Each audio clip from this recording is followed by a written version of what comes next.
So this is from Barry Weiss's CBS News. Americans, so this is just kind of some fallout from the war, from the strait being closed, from the, lack of 20% of the world's energy being provided. Obviously that's going to affect the prices of various goods and services, not just like at the pump, but also like fertilizer and food and transport and grocery prices and all of that sort of stuff. So this will kind of go into that aspect of it. We're going to see what some good old fashioned, some good old American patriotic Americans, how they're feeling about these high prices inflated by the Iran war. Let's go. So we've been talking all morning about how the war is taking a toll on Americans' finances. We want to hear from you directly, and that's why we're going to bring in Lana Zach, who is based in the beautiful city of Iowa City. Lana, you've been talking to people there about the war and how it's affecting them economically. What did they tell you? Yeah, that's right. Good morning, Adriana and Vlad. We have been crisscrossing the state of Iowa, talking to people who have been directly affected by these prices. And it's really a cumulative effect. I want you to hear from them directly.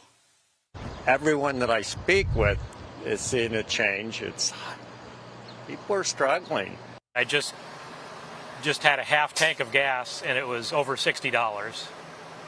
And normally a full tank is about $60. So you're getting half as much? Getting half as much. My check is getting smaller and smaller by the day. Yeah, it's just these diesel prices is out of control. It's raising the prices fraudulently, and it's not a war, so I'm not sure what we're hoping to accomplish, but boy, something's happening. All right. Most Americans, I think, don't know what we're trying to accomplish. I don't even really know what we're trying. I mean, I know what we were actually trying to accomplish, which was regime change and destabilization, more generally, I guess. We haven't really achieved either of those things, but I think the average America doesn't have any idea, like even that tuned into like what Trump is saying the goals of the war are. It's being kept pretty like low profile. If you ask the people in charge, like Hexeth and stuff, they say taking out their Navy, taking out their Air Force. Basically they're just picking and choosing the things that they actually did, I guess. And then just leaving out all the things that they were unable to accomplish as goals. So, yeah. And there may be people today that are celebrating the idea that the Strait of Hormuz is open, but people here feel like it is still a bit of political talk. Remember, all these effects are cumulative, and a lot of the people I spoke with said they felt like they were still getting back on their feet from COVID. They were still climbing out from that. And we know that it's going to take, it's going to only be temporary relief that anybody's seeing at the pump. It's going to be 3 to 5 days before anything that happens over in the Strait of Hormuz actually translates to people here in the Midwest and across the country. And these problems are likely going to continue, analysts say, until 2027. That'll be the first time that we actually see those gas prices get back to around $3 a gallon if everything goes perfectly. So that's what I was talking about before, is the prices won't go back down until, because of how slow moving of a commodity gas is, and how long the process is for like turning back on oil facilities, or fixing the ones that got bombed and all of that sort of stuff. It'll take months. They said 2027 until the prices actually potentially get back down to what they were.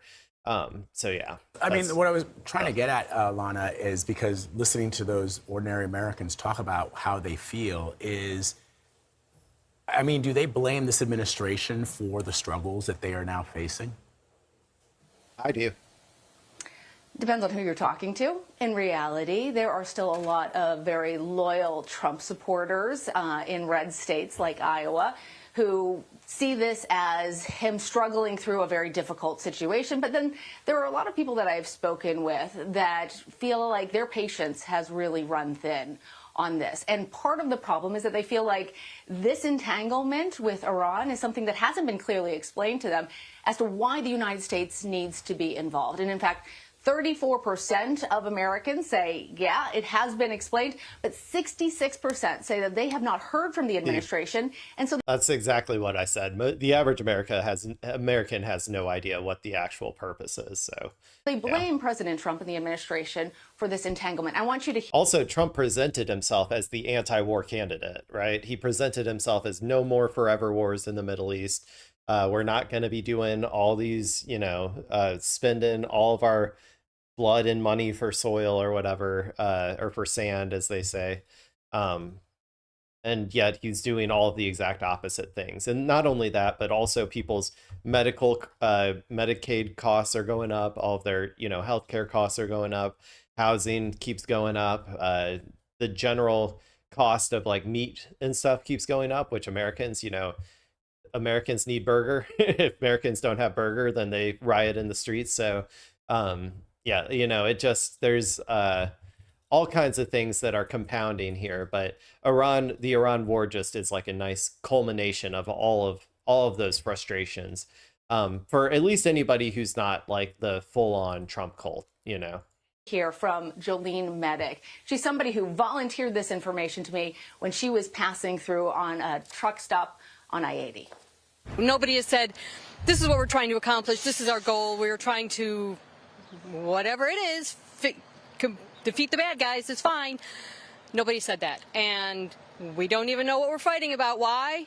It wasn't declared. It wasn't stated out in a sentence. Nobody knows. Well, yeah, and the funny part is like, they deemed all of like the all the efforts, like for instance in Iraq when they said like, oh, we're going to democratize Iraq, we're going to liberalize Iraq, we're going to go over to Iraq and we're going to take all of those barbarians and we're going to teach them the white man's way, basically is what they said. They didn't say it in that way, obviously, but they talked about like bringing democracy to the Middle East and stuff. And a lot of people bought into that. And a lot of people were like, they wanted to buy into something, right? They wanted a reason. They understand on a subconscious level, American imperialism, why we do it. They have that propaganda just kind of built into them, right? And so a lot of both liberals and conservatives just need a tiny bit of propaganda, just the smallest bit of propaganda to make them feel like they're not a bad person for doing it, right? It makes them feel like they're not a bad person for wanting to go to war with Iran, and like all of these war crimes are totally justified because there's that good thing that we're trying to get at the end. And this administration in particular decided, nah, it's woke. It's woke to say we're going over there to liberalize them. It's woke to say we're going over there to create democracy in the Middle East. As if they think like, oh, the reason George W. Bush said all that was because they actually believed it. Like, no, they also wanted the oil. They also wanted to destabilize the region for Israel's hegemony or whatever, right? They also wanted to just take the resources of the region. That's what all wars are about. They just put all that shit about liberalizing and democratizing the Middle East out there as something for people to look at and say, okay, see, we're not the bad guys. That we're doing this for a good reason, right? And yeah, because this administration said that shit's all woke, we actually are just going in there to take their resources and to destabilize their country and to try to change their regime and all that sort of stuff.